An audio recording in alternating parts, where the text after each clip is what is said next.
예레미야 33장 2절 3절 말씀을 통해서 하나님은 하나님의 일을 이루시는 여호와, 그 모든 일을 성취하시는 여호와이시다라고 말씀하셨고, 너는 내게 부르짖으라 그리하면 크고 은밀한 일을 내게 보이시겠다라고 말씀을 하셨습니다. 바로 이 크고 은밀한 일이 무엇인가, 너희가 나에게 부르짖어야 될 일이 무엇인가 라는 것을 말씀하시면서 이 크고 은밀한 일의 클라이막스가 오늘 본문에 드디어 등장을 하게 됩니다. 얼굴을 가리시고 이를 돌보지 않으시는, 이스라엘 백성을 돌보지 않는 하나님과 같은 그들의 현실, 그 속에서도 하나님께서 어떤 일을 행하실 것인가라는 것을 기도하며 나아가는 자들에게 하나님은 크고 은밀한 일을 보이십니다. 그리고 그 크고 은밀한 일을 보이시면서 하나님 앞에 입을 열어 부르짖는 그들을 통하여서 하나님은 하나님의 뜻을 어떻게 하십니까? 성취해 가시는 거죠. 그래서 성도의 기도의 위대함은 무엇입니까? 바로 이 일입니다. 하나님의 크고 위대한 일, 그 일을 위하여서 하나님은 저와 여러분을 부르셨고 기도하라고 요청하셨고, 저와 여러분의 기도를 통해서 하나님은 하나님의 뜻을 이 땅 가운데 이루어 가시는 줄로 믿습니다. 이 세상 종교와 하나님의 나라의 성도의 기도는 그래서 질과 차원, 내용이 다른 그러한 기도입니다. 나의 소원 성취나 나의 문제 해결, 그 모든 것을 넘어서 우리의 기도는 하늘의 하나님의 뜻이 이 땅 가운데 이루어지게 하는 놀라운 은혜의 역사가 성도의 기도인 줄로 믿습니다. 그러면서 오늘 14절 말씀에 이렇게 말씀합니다. 여호와의 말씀이니라. 오늘 이 말씀이 계속해서 여호와의 말씀이니라 라고 말씀하시면서 등장하는, 기록해 주신 말씀입니다. 여호와의 말씀이니라. 보라, 내가 이스라엘 집과 유다 집에 대하여 일러준 선한 말을 성취할 날이 이르리라, 이렇게 말씀하고 있죠. 그래서 크고 은밀한 그 일이 어떻게 된다? 성취될 날이 있을 것이다 라고 말씀하면서 그 성취되는 날이 일어날 놀라운 역사, 그 일들을 우리에게 알려주고 있죠. 크고 은밀한 일, 그 크고 은밀한 일이 성취되는 날이 어떤 날인가 라는 것을 우리는 33장에서 분명히 알아야 합니다. 31장에서 새 언약을 맺으셨죠? 새 언약을 맺으시는 그 하나님께서 이제 33장이 와서 크고 은밀한 일, 그 은밀한 일을 성취하시는데 새 언약이 어떻게 성취되어지는가라는 그 질문에 대한 답으로서 첫 번째는 다윗의 한 공의로운 가지를 일으키실 것이다 라고 말씀하십니다. 그래서 15절 말씀, 그날 그때에, 그래서 14절 끝에 성취할 날이죠. 그 성취할 날이 그날 그때에 내가 다윗에게서 한 공의로운 가지가 나게 하리니, 이사야 11장에서 나타나고 있는 한 의로운 가지가 등장할 것이다 라는 말씀과 동일한 말씀이죠. 다윗에게서 한 공의로운 가지가 나게 하는데 그 가지는 이 땅의 정의와 공의를 실행하십니다. 정의와 공의, 정의는 무엇입니까? 사법적 정의입니다. 법적 정의를 행하신다는 거죠. 그 법적 정의를 통하여서 공의, 모든 공적인 의의를 회복해 주시겠다라는 것을 말씀해 주고 계십니다. 그래서 이것은 아주 법정에서 모든 죄를 사해 주시는 그러한 놀라운 공식적이고 법의 성취로서의 그러한 일들을 누가 행하십니까? 다윗에게서 난 한 공의로운 의의 가지가 그 일을 행하실 것이다 라고 말씀합니다. 그렇게 행하심을 통하여서 어떻게 됩니까? 16절, 그날에 유다가 구원을 받겠고 예루살렘이 안전히 살 것이며 이 성은 여호와는 우리의 의라는 이름을 얻으리라. 여호와는 뭐라고요? 우리의 의예요. 우리의 의. 여호와께서 행하시는 그 크고 은밀한 일을 통하여 다윗의 가지에서 난 한 의로운 가지를 통하여 우리의 의가 된다. 하나님은 우리의 의가 된다. 여러분, 다윗에게서 난 한 의로운 가지가 우리의 의가 되는 거예요. 우리가 스스로 의로운 것이 아니라 그 공의로운 가지를 통하여 우리가 하나님의 의가 되는 거예요. 그래서 여러분, 우리는 칭의, 교리적으로 칭의라는 그 교리적 선포가 우리가 스스로 의로워져서 법적인 문제가 모두 다 해결되어서 의로운 것이 아니라 하나님과 주 예수 그리스도를 통하여서 그 모든 십자가의 공로, 그 은혜의 공로를 통하여서 우리를 의롭다 불러주시는 것이죠. 그래서 하나님은 여호와는 우리의 의가 되시는 거예요. 여호와가 계시지 않으면, 여호와를 믿지 않으면 우리는 의로울 수 없습니다. 예수 그리스도를 의지하지 않으면 우리는 의로울 수 없습니다. 스스로 의로울 수 있는 사람은 이 땅에 아무도 없습니다. 여러분, 우리는 이 크고 은밀한 일의 영광의 날을 우리는 이미 경험했고, 이 일은 역사 속에서 예수 그리스도께서 2000년 이스라엘 땅에 오심으로 말미암아 그 일을 성취하시고 이루신 줄로 믿습니다.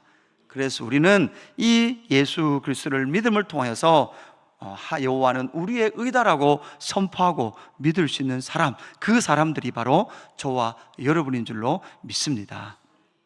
두 번째 그 크고 은밀한 일은 어떤 일입니까? 17절 이후에 보면 왕과 제사장이 끊어지지 않을 놀라운 일을 행하시겠다라고 말씀하고 있습니다. 17절, 여호와께서 이와 같이 말씀하시니라. 이스라엘 집에 왕위에 앉은 사람이 다윗에게 영원히 끊어지지 아니할 것이며, 내 앞에서 번제를 드리며 소제를 사르며 다른 제사를 항상 드릴 레위 사람 제사장들도 끊어지지 아니하리라 하시니라. 이렇게 말씀하시죠. 사실 여러분, 이스라엘 백성들이 사실 지금 여호야긴이 사로잡혀 바벨론으로 가 있는 그런 상황이죠. 그러나 포로 귀환 시대가 되면, 포로 귀환 시대가 되었다고 해서 다윗의 후손들이 왕위를 가지지 못하죠. 우리가 알듯이 예수님 시대가 되면 이스라엘 땅의 왕위는 누가 가져갑니까? 헤롯 가문이 가져갑니다. 에돔의 후손이요, 로마의 앞잡이가 되었던 그 헤롯 가문이 이스라엘 땅의 왕위를 차지하게 되죠. 그뿐만 아니라 제사장직은 어떻게 됩니까? 아론의 계열이 아니라 돈을 주고 매매해서 그 제사장직을 산 사람들이, 안나스와 가야스 집안이 그 모든 제사장직을 수행하고 있는 그러한 상황이 바로 예수님 시대의 상황이었습니다. 다윗의 그 왕위가 끊어지지 아니할 것이다. 레위 제사장의 그 가문도 끊어지지 아니할 것이다. 그런데 오늘 말씀이 복독하게도 여러분 24절 말씀에 보면 이런 말씀이 나옵니다. 24절에 이 백성이 말하기를 여호와께서 자기가 택하신 그들 중에 두 가게를 버리셨다 한 것을 내가 생각하지 아니하느냐. 그들이 내 백성을 멸시하여 자기들 앞에서 나라로 인정하지 아니하는도다. 이렇게 말씀하고 있죠. 여기서 두 가게란 어떤 가게입니까? 다윗의 가게, 혈통적 다윗의 가게예요. 혈통적 제사장의 가문이에요. 그러니까 혈통적 다윗의 가문과 혈통적 제사장의 이 두 가게는 여러분 역사 속에서 보면 어떻게 됩니까? 버려짐을 당하는 모습이 나타나요. 왜냐하면 그들의 죄가 무엇입니까? 내 백성을 멸시하여 자기들 앞에서 나라로 인정하지 않았던 거예요. 하나님의 나라로 인정하지 않았던, 결국은 그들 가운데 어떤 자들이 등장했습니까? 헤롯 가문이 등장합니다. 대제사장, 거짓 제사장 가문이 등장합니다. 이 두 가게는 어떻게 됩니까? 버려지게 될 겁니다. 그러나 다시금 역사 속에서 결코 하나님은 이 두 가게를 온전히 끊어버리지 않습니다. 여러분, 우리는 알아야 합니다. 여러분, 이것이 베드로전서 2장 9절로 오면 어떤 단어로 등장합니까? 거룩한 백성, 왕같은 제사장, 거룩한 백성, 제사장 나라 되게 하시겠다라고 말씀하셨던 출애굽기 19장에서 하나님께서 시내산에서 모세와 맺었던 그 언약이 구약 이스라엘 백성들과 맺었던 언약뿐만 아니라 베드로 사도는 베드로전서 2장 9절에서 분명히 이 약속은 아직도 유효한데, 혈통적 다윗의 계열이 아니라, 혈통적 아론의 계열이 아니라 예수 그리스도를 믿는 그들을 통하여서 왕같은 제사장, 거룩한 백성 삼겠다라고 말씀하셨던 이것이 결국은 누구로 나타납니까? 신약의 교회 공동체와 성도들을 통하여 저와 여러분 무엇을 삼습니까? 왕같은 제사장으로 삼으신 줄로 믿습니다. 여러분, 우리는 그래서 하나님의 나라의 통치자들이에요. 하나님의 아들들이에요. 하나님의 아들은 예수 그리스도세요. 단수예요. 그러나 그 예수 그리스도의 그 바로 정의와 공의를 행함으로 말미암아 여호와가 우리의 의라고 말하는 하나님의 아들들이 등장해서 그 하나님의 아들들이 왕같은 제사장, 거룩한 백성, 제사장 나라가 되어서 이 땅 가운데 하나님의 아들들로 살아가는 줄로 믿습니다. 이것이 바로 크고 은밀한 일이에요. 여러분, 우리는 이 예레미야가 구약의 크고 은밀한 일, 그 예레미야는 하나님의 말씀으로 보았지만 우리는 역사 속에서 실제로 그 구원을 이루시고 정의와 공의를 성취하시며 저와 여러분을 왕같은 제사장으로 삼으신 이 놀라운 언약의 성취를 이미 이루고 경험하며 그 언약의 약속의 성취의 도래의 시대를 살아가는 자들이 저와 여러분인 줄로 믿습니다. 그래서 이 믿음을 가지고 우리는 이 땅을 살아가게 되는 거죠. 그런데 문제는 19절부터 22절 말씀까지입니다. 19절에서 여러분 21절까지 읽어보면 하나님께서 언약을 파괴하시는 것 같은 모습으로 나타나요. 그래서 22절 말씀에 보면 이렇게 말씀하죠. 여호와께서 이와 같이 말씀하시니라 너희가 능히 낮에 대한 나의 언약과 밤에 대한 나의 언약을 깨트려 주야로 그때를 잃게 할 수 있을진데 내 종 다윗에게 세운 나의 언약도 깨트려 그에게 그의 자리를 앉아 다스릴 아들이 없게 할 수 있겠으며 내가 나를 섬기는 레위인 제사장에게 세운 언약도 파할 수 있으리라. 하나님 언약을 파할 수 있다라고 말씀하시는 것 같아요. 여러분 이 말씀을 어떻게 봐야 되는가 하면 여러분 예레미야 시대적 상황을 보면 언약이 어떤 것 같아요? 파해지는 것 같아요. 깨트려지는 것 같아요. 여러분 이것을 우리 시대도 그대로 적용해 보십시다. 그대로 적용해 보면 여러분 우리는 하나님의 나라 백성으로서 거룩한 백성 제사장 나라가 되어서 왕같은 제사장으로 이 땅을 살아가지만 그럼에도 불구하고 때로는 우리의 삶이 진짜 이 세상이 말하는 그런 왕 같은 모습으로 살아가나요? 모든 것이 왕처럼 마음대로 뜻대로 되나요? 그렇지 않죠. 여러분 보십시오. 신약 시대인 우리 역시도 이미 임하신 하나님의 나라 왕 같은 제사장, 왕 같은 제사장으로 살지만 그러나 우리 주님이 다시 오시는 그때까지는 이미 시작한 하나님의 나라가 아직은 완성되지 않은 모습으로 있는 거예요. 그래서 우리에게는 아직도 뭐가 있습니까? 예레미야 시대에 살아갔던 그 백성들보다 훨씬 더 크고 은밀한 그 영광들을 경험하고 하나님의 나라를 살아가지만 하나님의 아들들로 살아가지만 그럼에도 아직도 우리에게는 뭐가 남아있어요? 흘릴 눈물이 남아있다고요. 그래서 예레미야 시대에도요 하나님 이런 약속이 언제 지켜집니까? 다윗의 왕위는 이미 끝난 것 같습니다. 제사장도 이미 예루살렘 성전이 파괴되는데 제사장이 뭐가 필요합니까? 라고 말하는 그 현실들이 그 예레미야 시대에 펼쳐진다고요. 이루어진다고요. 절망이 이루어진다고요. 그런데 하나님은 뭐라고 말씀하십니까? 22절 하늘의 만상을 셀 수 없으며 바다의 모래는 측량할 수 없나니 내가 그와 같이 내 종 다윗의 자손과 나를 섬기는 레위를 번성하게 하리라 하시니라. 그러니까 전체 어떠한 법칙도 변함없어요. 그죠? 25절 이후에도 그렇게 말씀하는 거예요. 모든 주야에 모든 이 자연 만물이 변한 적이 없어요. 그러나 이스라엘 백성들은 오늘의 현실을 보면서 하나님의 약속은 뭐했다? 깨트려졌다 라고 말할 만큼 그런 절망을 만나고 있는 이스라엘 백성들의 모습이라는 거죠. 사실 여러분 이 19절부터 나오는 이 말씀은 사실 언약이 깨어졌다는 말이에요? 깨어지지 않았다는 말이에요? 깨어지지 않았단 말이에요. 너희의 삶의 현실은 그러하나 하나님의 약속은 깨어지지 않았다. 이 말씀을 그대로 우리에게 적용해 보십시다.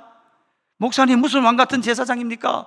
내 삶의 형편을 보십시오. 왕같은 제사장 아닌 것 같습니다 라는 같은 삶의 현실이 있을지라도 하나님의 약속은 깨어졌다 깨어지지 않았다?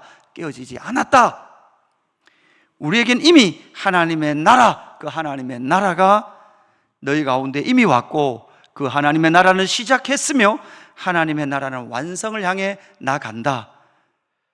하나님께서 가장 싫어하는 것이 무엇일까요? 그 하나님께서 가장 싫어하는 것은 내 백성을 멸시하여 자기들 앞에서 하나님의 나라를 인정하지 않는 것, 그것이 바로 하나님께서 가장 싫어하시는 겁니다. 다른 말로 하면 우리에게 적용해 보십시다. 우리의 삶의 형편과 모습 때문에 하나님이 나를 다스리지 않는다 라고 생각하고 말하는 믿음 없는 모습을 하나님은 가장 싫어하신다라는 것을 기억하십시오. 우리의 삶이 어떨지라도 하나님은 우리를 다스리고 계신 줄로 믿습니다. 하나님이 저와 여러분을 거룩한 백성, 제사장 나라, 왕같은 제사장으로 삼으셔서 오늘 이 하루도 어깨를 펴고 삶의 현실이 우리를 누를지라도 우리는 다시 오실 주님을 기대하면서 우리의 눈에서 눈물을 씻어줄 그날을 기대하며 믿음으로 살아가는 저와 여러분의 삶이 되기를 주님의 이름으로 축복합니다. 아버지 하나님, 예레미야 시대는 70년이었습니다. 그리고 예레미야 이후 500년이 지나 다윗의 한 고기로운 가지가 나타나셔서 구원을 성취하셨습니다.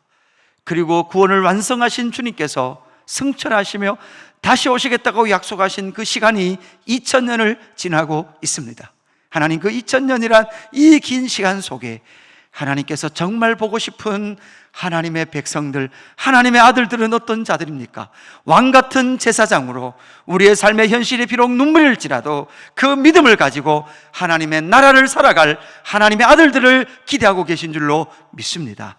오늘 이 하루도 하나님의 아들들로 살아가는 저희들 되게 하여 주옵소서. 때론 우리의 삶의 현실이 눈물일지라도 우리의 눈물에 눈물 닦아주실 주님을 기대하며 믿음으로 살아가는 하나님의 백성들 되게 하여 주옵소서. 감사함을 드리며 구주 예수 그리스도 이름으로 기도드리옵나이다. 아멘.